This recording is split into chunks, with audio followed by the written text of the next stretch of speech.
தேவனுடைய ராஜ்யம் என்பது பரிசுத்த ஆவியினால் உண்டாகும் சந்தோஷம், பரிசுத்த ஆவியினால் உண்டாகும் சமாதானம். So I want to tell you a little more how God can lead you into that life. ஆகவே இப்படிப்பட்ட வாழ்க்கைக்குள்ளாய் தேவன் எப்படி உங்களை நடத்த முடியும் என்று இன்னும் சற்று உங்களுக்கு சொல்ல விரும்புகிறேன்.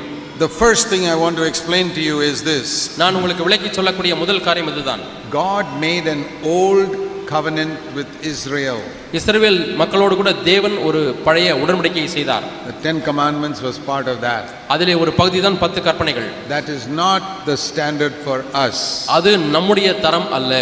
If you are an Israelite, நீங்கள் ஒரு இஸ்ரவேலனா இருந்தால் and you are a follower of Moses, மோசேயை பின்பற்றுகிற நபராய் இருந்தால் then that is your standard. அது உங்களுடைய தரமாய் இருக்கிறது. For us the standard is the Sermon on the Mount, Matthew 5, 6 and 7. நம்முடைய தரம் எது என்று சொன்னால் மலை பிரசங்கம். Moses went to the mountain and brought 10 commandments. மோசே அந்த மலையிலே சென்று 10 கற்பனைகளை கொண்டு வந்தார். Jesus went to the mountain and preached the Sermon on the Mount. இயேசு அந்த மலைக்கு சென்று மலை பிரசங்கத்தை செய்தார். And he raised the standard of all the commandments. அந்த எல்லா கற்பனைகளுடைய தரத்தை அப்படியே உயர்த்தினார்.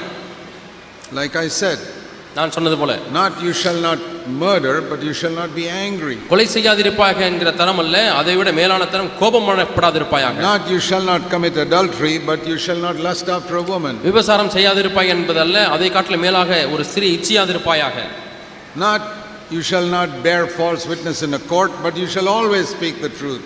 வழக்கு மன்றத்திலே சென்று பொய் சாட்சி சொல்லாதிருப்பாய் என்பது தரம் அல்ல, அதை காட்டிலும் மேலாக எப்பொழுதுமே நீ உண்மையை பேச வேண்டும். Not you shall not steal, நீ களவு செய்யாதிருப்பாய் என்பதல்ல, but let him that was stealing now start giving to others. இதுவரை திருடிக் கொண்டிருந்தவன் இப்பொழுது மற்றவர்களுக்கு கொடுக்க ஆரம்பிக்க கடவன். That is how Jesus raised the standard. இப்படித்தான் இயேசு தரத்தை மேலே உயர்த்தினார். Everything in the Sermon on the Mount he raised the standard. இந்த எல்லா காரியத்திலுமே மலை பிரசங்கத்தின் மூலமாக அவருடைய தரத்தை மேலே உயர்த்துகிறார். That is the righteousness of the Holy Spirit. இதுதான் பரிசுத்த ஆவியினாலே உண்டாகும் நீதி. Now most Christians don't know about this. அநேக கிறிஸ்தவர்கள் இதை அறியாதிருக்கிறார்கள். It's in their Bible but they don't read it.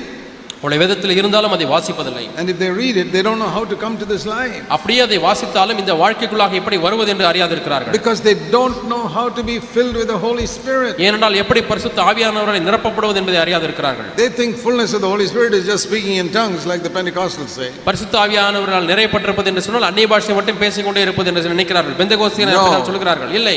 If you are filled with the Holy Spirit you will have righteousness in the Holy Spirit. பரிசுத்த ஆவியானவரால் நீங்கள் நிரப்பப்படும் பொழுது உங்களுக்கு பரிசுத்த ஆவியானவரால் உண்டாகும் நீதி இருக்கும். You will have peace in the Holy Spirit. பரிசுத்த ஆவிக்குள்ளாக இருக்கக்கூடிய சமாதானம் இருக்கும். And you will have joy in the Holy Spirit. பரிசுத்த ஆவியானவர் உண்டாகும் சந்தோஷம் உங்களுக்கு இருக்கும். And the love of God will be shed abroad in your heart by the Holy Spirit. அன்பு பரிசுத்த ஆவியின் அபிஷேகத்தினாலே உங்களுடைய உள்ளத்தை நிரப்பும். And your tongue will be controlled by the Holy Spirit. உங்களுடைய நாவானது பரிசுத்த ஆவியானவரால் கட்டுப்படுத்தப்படும். That is the real fullness of the Holy Spirit. இதுதான் உண்மையான பரிசுத்த ஆவியினுடைய நிறைவு.